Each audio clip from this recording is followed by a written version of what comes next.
Hi guys, in this video we will look at the effect of the slope on the roof on the production of electricity in a solar system. So we're gonna look in this example on a 6 kilowatt system. The size doesn't really matter. If you have bigger, you can just multiply the effect. And if you have a smaller system, you just divide. So it's really sizing doesn't matter here.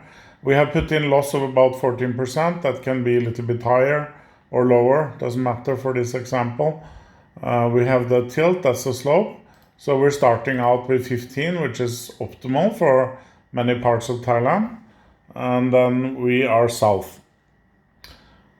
So for this example, we will only look at the difference in slope, nothing else. So what we should notice here is the total production is 8104 kilowatt hours. And also want to pay special attention to the hottest month, April, May, June. 720, 658, 641. You don't have to remember these, we will get back to these numbers. I just want to show you now the example with the steeper roof.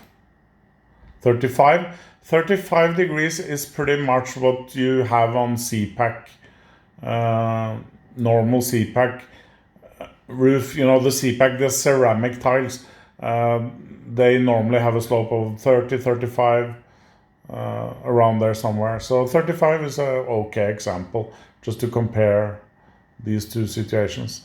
7753 total production, April 648, May 569, and June 539. So the most obvious is obviously that the steeper slope gives a little bit less production seen over the whole year.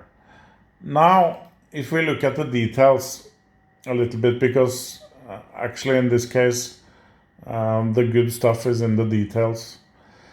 15 degree slope, yes, total we have more production, absolutely. We have about 4%, something like that, increased production over the whole year.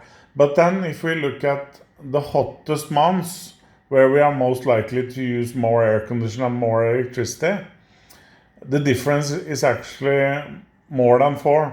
So it's up to like around 8%. It doesn't really matter exactly the percentage. What matters is the difference. So it actually hurts you even more in the hottest season if you have a bad slope, a steep slope on the roof.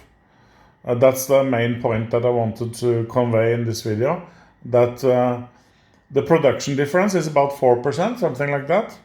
But the difference is bigger in the hot season. So both these things should be a reason for installing on a slope that is less.